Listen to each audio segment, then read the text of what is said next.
ที่เพิ่นเว้ากันหั่นนะแม่สมองก็บอกว่าเป็นจังได๋บ่งัวสีหยังของงัวสีน้ำตาลเนาะแล้วก็ตัวแม่ว่ะแม่สมองก็บอกว่าแม่นแท้เหรอวะตรงกับงัวเจ้าเลยอ่ะกราบสบายดีและสวัสดีเด้อพี่น้อง FC บัดสุขทุกคนบ่ว่าสิเป็นทางฝั่งลาวฝั่งไทยหรือว่าต่างประเทศสาวสมองก็ขอยินดีต้อนรับเข้าสู่ช่องสาวสวนชาแนลโดยพี่น้องมื้อนี้ก็มาอยู่กับสาวสวนตอนแรกๆพี่น้องมื้อนี้ก็สิพาพี่น้องมาเบิ่งเงินพักที่เฮาได้ปลูกไว้เนาะสว่างไปลงคลิปไปแล้วก็มีแต่ช่องแม่เพิ่นช่องแม่เพิ่นบอกไปเสียงก็อาจจะแหบพี่น้องเป็นวัดเป็นไอเนาะตัวนี้ก็วางว่านซื่อๆนี่ก็มันอากาศหนาวเลยมามื้อนี้ฮ้อนได้2 มื้อแล้วก็สิเป็นวัดเป็นไอมานี่นะมีน้ำพร้อมมานี่อันนี้ก็เป็นผักบัวนะพี่น้องเลยบ่ได้ใส่ขี้ฝุ่นเพิ่นขี้ฝุ่นหายากเพื่อนจากหวังฝุ่นตกแล้วก็ขี้ฝุ่นไปเบิดแล้วตัวนี้สิเอาไว้ปลูกอย่างอื่นแล้วพี่น้องแต่ยังบ่ฮู้ว่าสิปลูกหยังตัวนี้นี่ยังคิดอยู่ว่าสิปลูกหยังอันนี้คือบ่ทายยังเพิ่นมาเบิ่งผักพดน้ำแห้งจนมันไหลไปอันนี้นี่ใช่ไปเลยถ้าเหยียบผักตรงนี้ก็ได้อันนี้ดินมองนี่บ่เคยปลูกผักเลยมันก็สีแบบเขาปลูกครั้งแรกเนาะมันก็สีแบบขี้ดินมันก็สีแล้วเนี่ยพอบ่ได้เห็นละเอียดไปเลยพี่น้อยผักก็งามอยู่จะอีหยังกินมันบ่บงผักบ่ได้ใส่ปุ๋ยมันแค่นี้แหละผักปลอดสารพิษเนาะออร์แกนิกนี่จะบ้งกินเนาะหาตัวบ้งบ่เห็นบ่มันกินกลางคืนเด้โอ้กางเว้นลี่นอนกลางเว้นมันไปทางอื่นแม่นนี่จะบ้งกินนี่นะผักปลอดสารเคมีนี่จะปุ๋ยขี้แบ่แล้วถ้าเขาใส่ปุ๋ยนี่บ้งสิบ่กินมันก็จักปอดจะอะไรที่เราเบิ่งกินจนมีแต่หูเนาะนี่เธอบ่กินเบิดเนาะแม่ตอนนี้เกือบเบิดเลยไปทำไงเหลือก็แชกเดียวเนาะอันนี้บ้านเอิ้นบ้านพักอย่างกับพักชีป่ะผักซีตัวเนาะชีฟังไทยไปเจอมาอยู่นี่เนาะแตกไว้ดีเนาะแมนออกไว้ดีประมาณทิศตายแหละคาซิแมนนะประมาณทิศอันนี้จักแม่เพิ่นใส่ในเนี่ยในมึงไปจ้ะในมึงบวบบ่ก็มันขึ้นห่างเนาะพอบ่ได้มันบ่ขี้ฝุ่นเด้แบบเฮาหวานในมาใส่แล้วแบบนี้เฮาโคตรต่ำหั่นนะในก็สิเคลื่อนไปบาดสิห่างนกกระเฮียงมีแต่หญ้าเนาะแม่นเฮ็ดใหม่เด้มันบ่เคยแบบเจ้าสิฮดบ่บัดนี้ฮดแล้วอันนี้นี่เป็นปลูกผักนางเลิศบ่ผักใส่ไปจุ่มมันยังบ่งามมันบ่ได้ใส่ปุ๋ยพี่น้องผักบัวละพาเนาะบัวละพาถ้าหาใส่ปุ๋ยแล้วมันสิงามกว่านี้อันนี้บ่ได้ใส่ปุ๋ยแต่ว่าเฮาแบบปลอดสารพิษนะเรียกฮดไปสิเด้มันก็เลยแบบตักน้ำพุดออกไปฮดเพราะตัวนี้ผิดเลยพี่น้องเอ้ย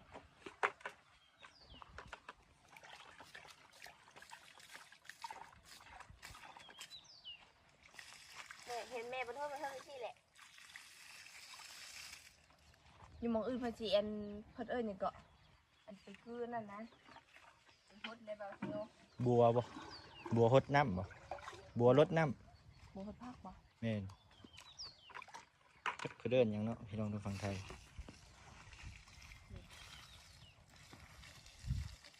เป็นหมักแตงเนาะ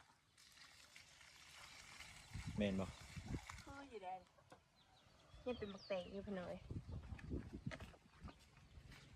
พี่น้องเพิ่นฝากในพักใหม่กันหลายแอปสิไปปลูกใช่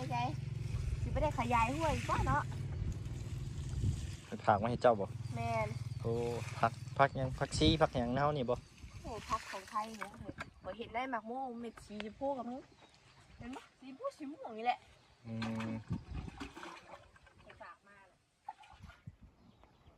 เนี่ยแปลกๆ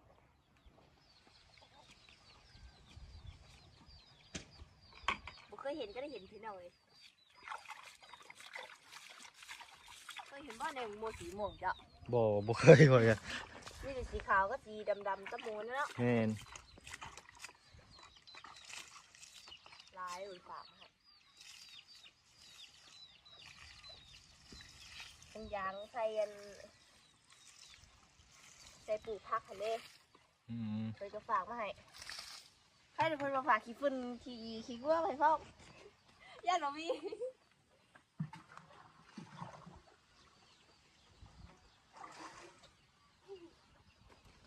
เซ่พี่น้องเซ่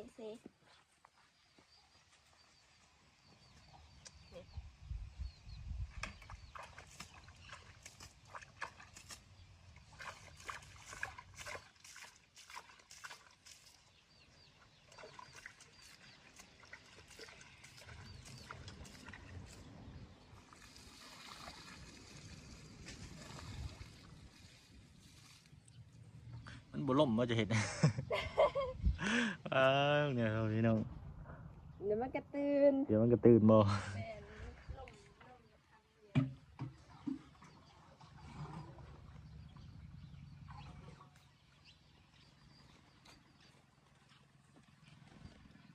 คนให้จอยเนาะ กำเป็นหมัดเลยบัดนี้เนาะ แมนเดินส่งอะ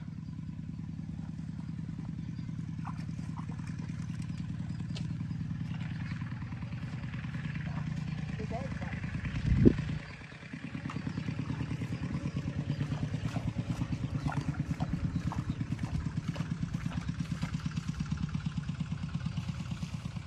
ไปได้ฉันนี่กับเก่งเสือเนาะจะมาบ่เที่ยว แม่นแล้วมันออกไวได้ เออ ปกติมันสีหากระแตกของพี่น้องแต่ว่านี่มันสามารถกินได้แล้วผักกาดผักบัว ดีคือกันบ่ได้ซื้อกันเนาะ ขับกอดสารพิษ ปลาไปเฮิงบ่งกินเบิดเลย บริกินคน คนบริกินเลยผักบัวกับแง่ช่ำเลยจุดออกดอกจอทางบาดทางคันคือเจ้าตาคนผักบัวห้องพี่น้องเลยเห็ดร้านใหญ่ตายแน่เลย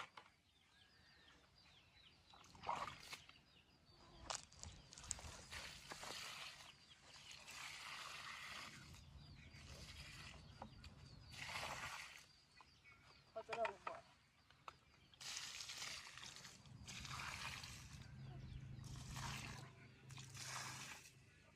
พอดู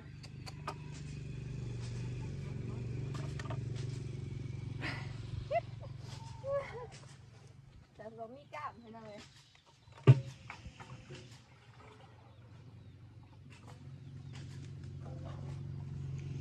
มีกล้ามกับบ้านนี่แหละ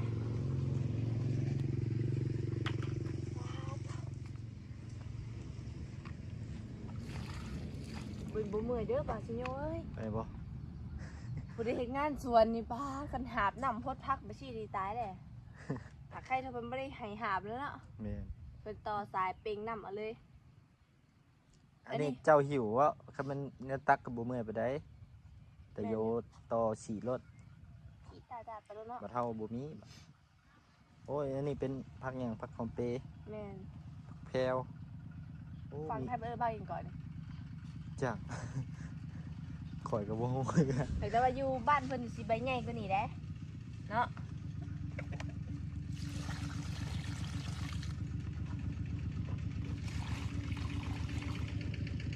อันนี้หากระปุกใส่เนาะน่ะยังบ่นั่นเพราะว่ามันใส่ในบ่ มันยังบ่ติดเนาะ มันยังบ่ติดเดี๋ยว น่าจะบ่แม่นในตัวนี้น่าจะแม่น เป็นเตี้ย เอามาเสียบใช่เลย แม่นมาเสียบซะเลยแมวข่อยพี่น้องเพิ่นตั้งชื่อให้จักน้องอีหยังลายก็แล้วก็เนี่ยน้องเงินจักน้องไปจักลายชื่อแมวข่อย น้องหยัง ลายอยู่ ยักแด้ทอดกรอบคักได้นะเนาะตัวนี้พี่น้อง แต่แซ่บเพิ่น นามสกุลได้ถอดกรอบ นี่น่าจะกุลให้อีกแล้วล่ะ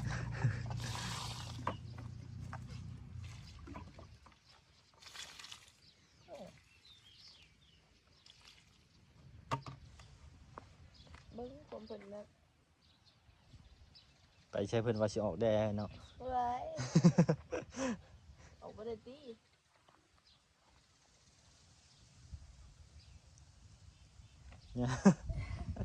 กำตึ้งดูแม่เปิดตาบอดบ่เนาะ แนมเห็นขาวๆเด้คิดว่าบ่มีอิหยังขังนะ ยังบ่ได้อาบน้ำให้เพิ่นซ้ำมื้อนี้ลูกสาวสวยยังบ่ได้อาบน้ำซ้ำเพิ่นเอาเว้ยพักผ่อนสารพิษเนาะบ่งกินมาเลย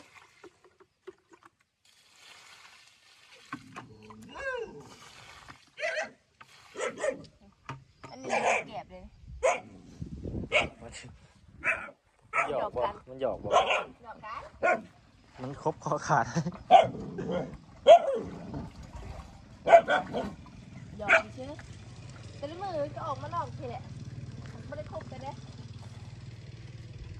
หยอกดิเชื่อว่ามันมีแต่นางขัด มันบ่มีกับไม่ได้หยอกกันอีก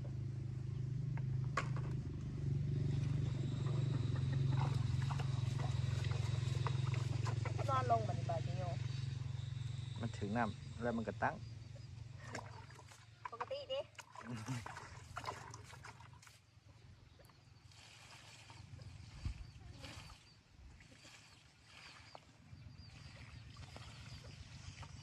กินบะทั่วกับแบ่งกันเด้อ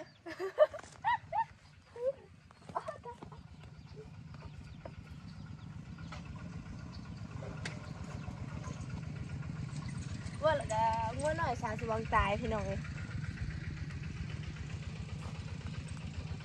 งามนี่เป็นงามปล่อยงัวเนาะปล่อยไปบัดเห็นแต่แม่ ลูกเพิ่นบ่เห็นมาอ้าว2 มื้อเห็นเลยหาก็บ่ได้เห็นได้ไปหาเบิ่งจนเบิดบ้านเลยหม่องที่มันเคยไปเฮาไปหาหม่องที่ไปหาเบิ่งทั่วแหละหมู่ที่เฮียวสิเห็นเนาะ แต่ว่ากลับมาเห็นแล้วพี่น้องรายการเมื่อนี้ก็มีอันคนที่หมู่บ้านเพิ่นมาบอกว่าอันไปเบิ่งดูว่าแม่นงูน้อยแล้วเพิ่นว่าก็แม่สาสวรรค์เนาะแม่นงูน้อยตัวบ่เพิ่นน่ะอันนี้เว้าตามที่เพิ่นเว้ากันหั่นนะแม่สวรรค์ก็บอกว่าเป็นจังได๋ว่างูสีหยังว่าสีน้ำตาลเนาะแล้วก็ตัวแม่ว่ะแม่สวรรค์ก็บอกว่าแม่นแท้เหรอวะ ตรงกับงัวเจ้าเลย อ่ะ เออ งัวเพิ่นก็ตัวแม่เด้งัวกำลังเป็นสาวงัวกำลังเป็นสาวยังน้อยอยู่กำลังสิเป็นสาวนะเพิ่นจ้ะ โอ้แต่ตอนนี้แม่เจ้าไปเบิ่งงัว แม่น อ๋อ เพิ่นหากันมาบอกว่าก่อนที่เจ้าจะมานี่ อืมไปก็พ่อเจ้าบ่ แม่นไปกับพ่อ หมาครบมันจังเนาะ เขาเดียว ครบงัวนะ เขาจะตาย โอ้หมาบางโตว้าวเด้ อาจจะใหญ่ดิ เออมันครบแบ่นี่ยังตายวะทั่วแล้วบ่ ทั่วเลย น่าจะทั่วแล้วเนาะ อาจจะทั่วแล้ว อืม ใช้สร้างดาวเหมือนที่นั่งเลย ติดตามตอนต่อไปอีกป่านมันสิ สิใหญ่เลยมันสิบ่งกินเบิด ใหญ่หรือสิบงกินเนาะ ก็พรมงามเพิ่นพี่น้องให้พัก เพราะอันนั้นให้ทำงานเนาะ แม่น แต่ว่าบงกินเท่าไหร่ขั้นบงกินให้ทำงานกว่านี้ไม่บงจักแนว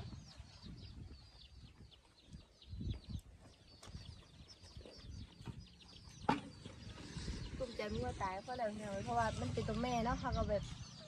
สิได้แบบให้มันแพร่พันธุ์ค่ะนะ ได้ลูกมันสิ มองก็ได้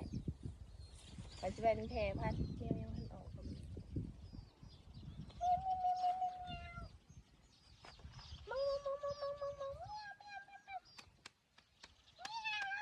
เนี่ยตัวแมว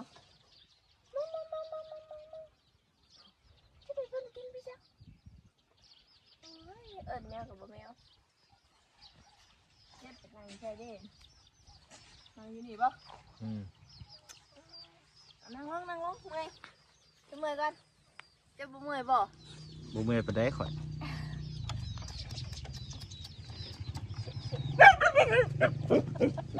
หยอกกันพี่น้องเลยไม่หมู่ตะกี้เพิ่นมีหมู่กับหมู่มันก็ขี้ปะเบิ่แหละตอนนี้ก็บ่เหลือหมู่แล้วก็แล่นไปผู้เดียวเนาะเพิ่นบ่มีหมู่ก็แล่นเด้อๆแท้ๆไปผู้เดียวพี่น้องเอ้ยเอานิ่งๆเอาว่าเจ้าของเนาะบ่เวียกบ่การงานเลยก็ได้อ่ะพี่น้องเนาะมื้อนี้สาวสวงกามาอัปเดตภาคให้พี่น้องเบิ่งเนาะเพราะว่ากาบ่เคยถ่ายลงเลยพี่น้องเอ้ยอันนี้ก็เป็นครั้งแรกที่ถ่ายลงก็จักสิเป็นจังได๋ ผักออร์แกนิกปลอดสารพิษเดี๋ยวสีก้นไปขายส่งออกประเทศไทยผักเป็นหอยส่งออกประเทศไทย ว่าหยอกเด้อพี่น้องเด้ออย่าดราม่าเด้อเนาะว่าหยอกไม่เชื่อให้พี่น้องเพิ่นอันได้หัวได้มวลน้ำกันนี่ซื่อพี่น้องเอ้ยเนาะน้องพี่น้องเนาะสำหรับคลิปนี้สาวสองกะสิได้ขอจบไว้เพียงเท่านี้เด้อพี่น้องเด้อเอาไว้พบกันใหม่ในคลิปหน้าสำหรับคลิปนี้ถ้าหากว่าบ่ผิดพลาดประการใดก็ต้องกราบขอโทษขออภัยนำหลายๆเด้อมาฮอดวันนี้ก็สิได้ขอตัวลาไปก่อนเนาะโดยสาวๆก็สิได้ขอกล่าวคำว่าสบายดีบ๊ายบาย